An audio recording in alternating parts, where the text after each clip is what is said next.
청소부, 이런 것도 못 지우면서 월급을 받아? 새벽 6시 42층 프리미엄 오피스텔 로비. 건물주의 아들 강민호가 일부러 커피를 쏟으며 소리쳤습니다. 하지만 3개월 후 이 청소부의 진짜 정체가 밝혀졌을 때 강민호는 무릎을 꿇고 사죄해야 했습니다. 과연 이 조용한 청소부의 숨겨진 정체는 무엇이었을까요? 구독과 좋아요를 눌러주시면 영상 제작에 큰 힘이 됩니다. 이야기 지금 시작합니다. 이병철 50대 중반에 이 남자는 매일 새벽 4시에 출근했습니다. 군대에서 몸에 밴 규칙성으로 한치의 오차도 없이 청소를 시작했죠. 42층 프리미엄 오피스텔에 대리석 바닥은 완벽했습니다.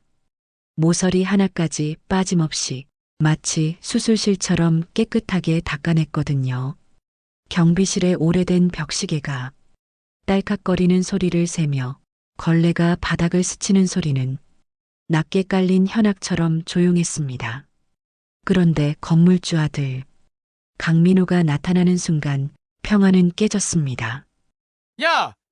청소부! 여기 얼룩 안 보이냐? 명품 구두가 대리석을 탕하고 찍었습니다. 강민호는 종이컵에 커피를 일부러 기울여 검은 원을 만들고는 미간을 찌푸렸어요.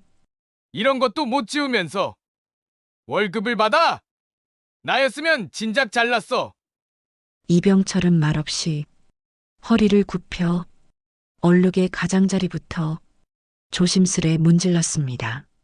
그의 손등에는 무언가 흉터 같은 흰 선들이 햇빛을 받으며 드러났어요. 하지만 아무도 신경 쓰지 않았습니다. 점심시간이 되면 더 심했습니다. 구내식당에서 혼자 국을 떠먹고 있는 이병철을 보며 강민호는 여자친구와 함께 일부러 큰 목소리로 말했어요. 저 사람 봐, 늙어서 청소나 하지. 젊을 땐 뭐 했길래. 저런 사람들은 원래 능력이 없어서 말바닥 인생 사는 거야. 우리 같은 사람들과는 태생부터 다른 거지. 사람들의 시선이 살짝 기울었다가 금세 흩어졌습니다. 누구도 말리지 않았어요. 그저 민망한 듯 고개를 돌릴 뿐이었죠. 이병철은 숟가락을 내려놓고 물을 한 모금 삼켰습니다. 예전이라면 이미 발보다 빠른 손이 먼저 나갔을 것입니다. 하지만 오늘도 그는 한 번 더 삼켰어요. 그런데 이상한 점이 있었습니다. 이병철은 매번 말없이 고개를 숙였지만 그의 몸에는 뭔가 다른 흔적들이 있었어요. 발목에 숨겨진 작은 문신, 날개를 접은 칼 모양이었습니다. 손등의 흰 흉터들, 마치 어딘가에서 훈련을 받은 듯한 규칙적인 자국들, 그리고 그가 걸을 때의 보폭과 자세. 일반인과는 확연히 달랐어요. 등이 고닫고 발걸음이 무겁지 않으면서도 확실했습니다. 하지만 아무도 주목하지 않았어요. 그는 그저 청소부일 뿐이었으니까요. 죄송합니다. 다시 하겠습니다. 그는 항상 이렇게 대답했습니다. 하지만 그 말은 비굴함이 아니었습니다. 분노를 잠가두는 안전핀 같은 것이었죠. 날이 갈수록 강민호의 괴롭힘은 더 노골적이 되었습니다. 어느 날은 일부러 화분을 발로 차서 흙을 쏟아놨어요. 야! 이거 치워 빨리! 또 어느 날은 친구들을 불러서 이병철 앞에서 이런 말을 했습니다. 우리 건물 청소부인데 정말 성실해. 매일 새벽 4시에 와서 밤늦게까지 일하거든. 뭐 그럴 수밖에 없지. 다른 할 줄 아는 게 없으니까. 웃음소리가 로비에 울렸습니다. 이병철은 여전히 묵묵히 걸레를 들고 있었어요. 하지만 그의 눈빛 깊은 곳에서 뭔가가 움트었습니다. 삼키는 일은 때로는 싸우는 일보다 더 어렵다는 걸 그는 알고 있었습니다. 하지만 밤이 되면 이병철은 달랐습니다. 불이 꺼진 사무실 사이로 청소 수레바퀴 소리만 동그랗게 굴렀어요. 그런데 그는 단순히 청소만 하지 않았습니다.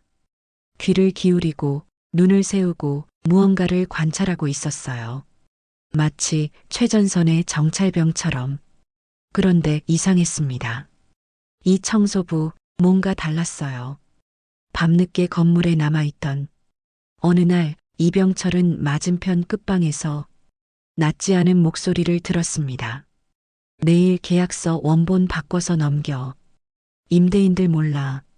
임대료는 일괄 30% 인상하고 세금은 적당히 정리하고 어차피 늙은이들이 뭘 알겠어. 강민호의 목소리였습니다. 일반 청소부라면 그냥 지나쳤을 텐데 이병철은 뭔가 다른 행동을 보입니다. 조용히 수레를 세우더니 수레 밑바닥에 숨겨둔 작은 피놀 카메라에 전원을 켰습니다. 빨간 점 하나가 아주 잠깐 떨었어요. 문틈으로 보이는 프린터의 인쇄 기록, 서랍의 위조 양식, 매일 송신 리스트. 그는 구석 그림자에 서서 필요한 것들만 조용히 담아두었습니다. 더 이상한 점들이 발견되기 시작했어요. 이병철의 청소 수레 안에는 일반적이지 않은 물건들이 숨겨져 있었습니다. 소형 녹음기, 전문가용 카메라 모듈, 서류 복사용 스캐너 펜, 그리고 무선 통신기, 그리고 그의 휴대폰. 일반 스마트폰이 아니었어요. 보안이 강화된 특수 기기 같았습니다. 누군가 메시지를 보내면 그는 즉시 암호 같은 짧은 답장을 보냈어요. 03시 청소 완료. 타겟 행동 패턴 수집 중. 증거 자료 17건 확보. 보통 청소부의 문자가 아니었습니다. 그리고 며칠 뒤 용산의 허름한 포장마차. 이병철이 만난 사람은 박중령이었습니다. 소주잔이 부딪히는 맑은 소리 뒤 군복 냄새를 잊지 못한 웃음이 번졌어요. 병철아, 아직 참는 거냐? 박중령이었습니다. 과거의 지휘관이자 지금은 민간 보안 컨설턴트로 일하는 전우였죠. 끝까지 기다린 사람이 이긴다. 이병철은 잔을 들었다가 내려놓았습니다. 그리고 이번엔 법이 이기게 할 거다. 무슨 말인지 알 수 없는 대화가 오갔습니다. 단순한 청소부의 대화가 아니었어요. 회장님은 언제까지 기다리시겠다고? 아들놈이 선을 넘으면 그때가 때다. 증거는 충분한가? 곧 결정적인 걸 잡을 거다. 그들은 뭔가 큰 그림을 그리고 있었습니다. 사실 이병철은 단순히 청소만 한 게 아니었어요. 매일매일 강민호의 행동, 패턴을 기록하고 있었습니다. 몇 시에 출근하는지, 누구와 통화하는지, 어떤 서류를 다루는지, 언제 사무실에 늦게 남아있는지, 마치 표적을 감시하는 요원처럼 세밀하게 관찰했어요. 강민호는 자신이 감시당하고 있다는 걸 전혀 눈치채지 못했습니다. 그에게 이병철은 그냥 투명한 청소부일 뿐이었거든요. 하지만 사냥꾼의 눈은 놓치지 않고 모든 걸 기록하고 있었습니다. 어느 날 밤 강민호가 급하게 프린터를 사용하는 모습을 본 이병철.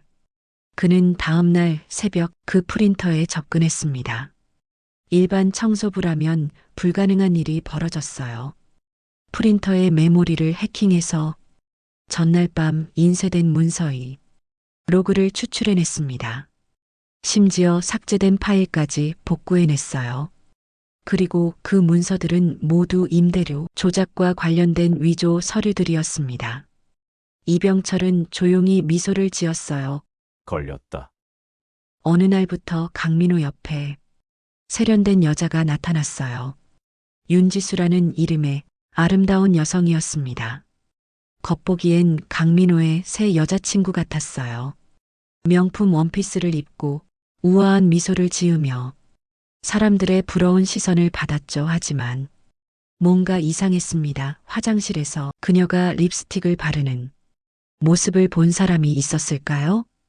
립스틱 캡 안쪽에 숨겨진 얇은 모듈의 LED가 한번 깜빡였다 꺼지는 걸 말이에요. 그리고 며칠 뒤 지하 창고에서 놀라운 장면이 벌어졌습니다. 이병철과 박중령이 그녀와 은밀하게 만나고 있었어요. 제가 시니컬한 연기를 할게요. 대신 결정적 장면을 끌어내 주세요. 윤지수의 목소리였습니다. 하지만 그 목소리는 평소와 완전히 달랐어요. 단호하고 전문적이었습니다. 증거가 모이면 끝이지. 이병철이 차분하게 답했습니다. 윤 기자, 방송국 쪽 준비는 됐나? 박중령이 물었어요. 기자? 그제야 퍼즐이 맞춰지기 시작했습니다. 윤지수는 강민호의 여자친구가 아니었어요. 탐사 매체 보도국 기자였습니다. 그들의 대화를 더 들어보니 이건 단순한 우연이 아니었어요. 회장님이 직접 의뢰하신 건인가? 윤지수가 물었습니다. 5년 전부터 계획하셨다. 아들이 언젠가는 선을 넘을 거라고 예상하고 계셨지. 이병철이 설명했어요. 그래서 나를 청소부로 위장 취업시키신 거고 박중령은 보안팀을 구성했고 윤 기자는 내부정보원 역할을 맡겼어. 완벽한 삼각편 되네. 박중령이 웃었습니다. 군에서 배운 대로다. 정찰, 침투, 일거소탕 그들은 뭔가 엄청난 작전을 준비하고 있었어요. 이제 각자의 역할이 명확해졌습니다. 이병철은 청소부로 위장해 내부 정보 수집하며 강민호의 일거수일투족 감시, 증거, 자료 수집 및 보관, 법적 조치를 위한 물증 확보 역할을, 박중령은 민간 보안 컨설턴트로 외부 전문가 팀 구성, 법무법인과의 연계, 법적 절차 준비에 일을 맡고 있었습니다. 윤지수는 탐사 매체 기자로 강민호에게 접근해 결정적 발언 유도, 언론을 통한 사회적 여론 조성, 녹음 녹화를 통한 결정적 증거 확보의 역할이었습니다. 강민호는 전혀 모르고 있었어요. 윤지수와 데이트를 하면서 자랑스럽게 말했습니다. 우리 건물 임대료를 30% 올릴 거야. 어차피 늙은이들이 어디 갈 데 있겠어? 그냥 받아들일 수밖에. 세금? 그런 건 적당히 처리하면 돼. 아버지도 눈 감아 주시거든. 청소부 같은 애들은 원래 무시해도 되는 거야. 사회 구조가 그렇게 되어 있어. 윤지수는 달콤한 미소를 지으며 고개를 끄덕였어요. 하지만 그녀의 핸드백 안에는 초소형 녹음기가 돌아가고 있었습니다. 한편 강 회장은 깊은 고뇌에 빠져 있었어요. 30년 전 겨울 군대 시절 산악훈련 중 헬기 사고에서 자신을 구해준 이병철. 그날 이후 회장은 늘 생각했습니다. 이 사람에게 빚을 졌다. 언젠가 갚아야 한다. 하지만 갚을 기회는 쉽게 오지 않았어요. 그런데 아들이 점점 삐뚤어지기 시작했습니다. 돈의 힘을 남용하고 사람을 차별하고 불법을 저지르기 시작한 거예요. 아버지로서 직접 나설 수는 없다. 하지만 방치할 수도 없다. 그래서 회장이 내린 결론이었습니다. 이병철에게 맡기자. 그가 아들을 올바른 길로 인도해 줄 거다. 그러는 사이에 강민호는 자신이 얼마나 위험한 상황에 있는지 전혀 모르고 있었어요. 오히려 더 대담해졌습니다. 청소부 놈이 또 느릿느릿한 애야. 빨리 못해? 이병철에게 소리를 지르면서도 그의 눈빛을 제대로 보지 않았어요. 만약 봤다면 그 조용한 눈빛 속에서 사냥꾼의 기다림을 발견했을 텐데요. 이병철은 참고 있는 게 아니라 기다리고 있었습니다. 때를 기다리고 있었어요. 어느 토요일 새벽 술에 취한 강민호가 또다시 이병철을 모욕했습니다. 이 나이에 청소! 차라리 죽어라 죽어! 그 순간 이병철이 처음으로 고개를 들었습니다. 등이 펴졌고 발끝의 각도가 변했습니다. 그 작은 변화만으로도 공기가 완전히 바뀌었어요. 그만하시죠. 짧은 한마디였지만 그 목소리에는 뭔가 다른 것이 있었습니다. 군인의 명령조였습니다. 그리고 월요일 아침 로비 중앙에 흰 천이 깔렸습니다. 떨리는 손으로 모인 임대인들 앞에서 이병철이 봉인된 서류 봉투를 꺼냈습니다. 임대료 인상 통지문은 가짜였습니다. 전자서명 검증 결과 위조 증거들이 쏟아져 나왔어요. 그때 엘리베이터가 딱 하고 열렸습니다. 정장을 입은 5명의 남자가 걸어 나왔습니다. 걸음은 조용했지만 시선은 날카로웠어요. 사인하시죠. 회장님. 박중령이 서류를 내밀었습니다. 신탁계약 비상조항, 비상집행인의 이름에 적힌 건 이병철. 사람들이 웅성거렸고 강민호의 얼굴은 새하얗게 변했습니다. 말도 안 돼! 이게 어떻게? 그때 뒤에서 목소리가 들렸습니다. 5년 전부터 계획된 일이었다. 강 회장이었습니다. 내가 몰래 저지른 일들을 내가 처음부터 모른다고 생각했느냐? 회장이 이병철을 향해 고개를 숙였습니다. 대위님, 부탁드렸던 대로 여기까지. 대위. 그제야 모든 퍼즐이 맞춰졌습니다. 국세청 조사관과 검찰, 수사관들이 합류했습니다. 윤지수는 조용히 마이크를 꺼내며 신분을 밝혔어요. 탐사기자 윤지수입니다. 녹취, 원본 서류 모두 확보했습니다. 로비 스피커에서 강민호의 목소리가 재생되었습니다. 임대료는 일괄 30% 올려 서류는 내가 말한 대로 바꿔. 그렇습니다. 이병철은 단순한 청소부가 아니었습니다. 707특임대 출신의 전직 특수부대원이었어요. 30년 전 겨울 산악훈련에서 헬리콥터 사고 당시 추락하는 젊은 강 회장을 구해낸 사람이 바로 이병철이었습니다. 그날 이후 회장은 마음속으로 결심했죠. 언젠가 내 아들이 길을 잃으면 이 사람에게 아들이 나침반이 되도록 맡기겠다. 5년 전부터 회장과 이병철은 계획을 세웠습니다. 청소부로 위장 취업시켜 아들의 부정행위를 감시하고 결정적인 순간에 법적 제재를 가하는 것이었죠. 완벽한 팀워크였습니다. 결과는 어떻게 되었을까요? 강민호는 재판을 받았고 모든 권한을 잃었습니다. 부당하게 올린 임대료는 전액 환급되었어요. 하지만 이병철은 복수로 끝내지 않았습니다. 6개월 후 1층에 민호식당이라는 간판이 걸렸어요. 강민호가 직접 주방에서 땀을 흘리며 일하고 있었습니다. 이병철은 찾아온 민호에게 말했습니다. 사과는 받겠습니다. 하지만 진짜 사과는 앞으로 어떻게 사느냐로 하는 거지. 사람은 변할 수 있어. 다만 변한 다음의 반복이 그걸 증명하오. 관리소장실 벽에는 액자 하나가 걸렸습니다. 30년 전 겨울 헬기에서 강 회장을 구해내는 젊은 이병철의 모습. 진짜 강함은 무엇일까요? 큰 소리도 주먹도 아니오. 끝까지 원칙을 지키는 끈기요. 그리고 마지막에 용서할 줄 아는 마음. 여러분도 비슷한 경험 있으시죠?